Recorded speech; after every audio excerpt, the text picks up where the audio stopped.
আজ আমরা দেখব কিভাবে একটি দোয়ার মাধ্যমে ঈমানকে আরও শক্তিশালী করা যায়। তো অন্তরের ঈমান কিভাবে বাড়বে, চলুন এর উত্তর একটা দোয়ার মাধ্যমে জেনে নিই। এই দোয়ার শুরুটাই কিন্তু খুব সুন্দর। চাওয়া হচ্ছে যেন ঈমান আমাদের প্রিয় হয়ে ওঠে।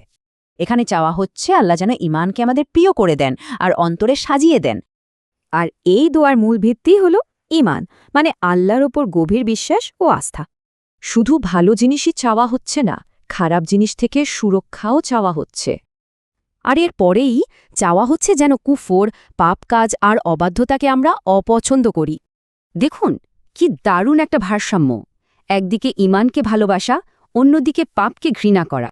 আর এই সব কিছুর শেষ চাওয়াটা কি?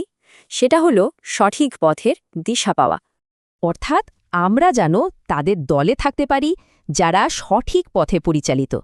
ব্যাপারটা তাহলে একটা প্রক্রিয়ার মতো, ঈমানের ভালোবাসা, পাপকে ঘৃণা আর শেষে সঠিক পথ।